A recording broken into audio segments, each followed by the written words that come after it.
ଶୁଣିବାକୁ ମିଳୁଛି କର୍ଣ୍ଣାଟକରେ ବାର୍ଡ ଫ୍ଲୁ ହେଇଛି। ନମସ୍କାର ସାଙ୍ଗମାନେ, ଜୟ ଜଗନ୍ନାଥ। ଆଜି ଯେହେତୁ ବୁଧବାର, ପ୍ରଧାନ ସକାଳୁ ଉଠି ପଡି ଯାଇ ମାଛ ଆଣି ସାରିଲେଣି। ତା ଭିତରେ ମୁଁ ତାଙ୍କ ପାଇଁ ବ୍ରେକଫାଷ୍ଟ ବନେଇ ସାରିଲିଣି। ପ୍ରଧାନ ଅଫିସ ଗଲା ପରେ ମୁଁ ମୋ କାମ ଦାମ ସାରି ମାଛ ଭାଜିବାରେ ଲାଗିଗଲି। ଶୁଣିବାକୁ ମିଳୁଛି ଏବେ କର୍ଣ୍ଣାଟକରେ ବାର୍ଡ ଫ୍ଲୁ ହେଇଛି।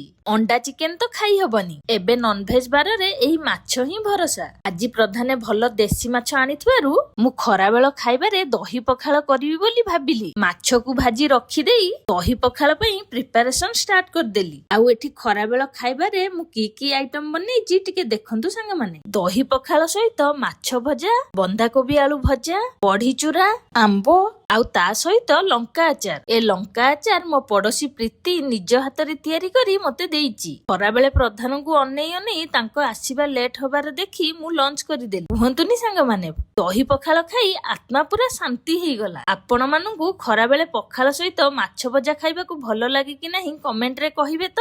ରହିଲି, ଗୁଡ୍ ନାଇଟ୍, ଜୟ ମା ତାରିଣୀ।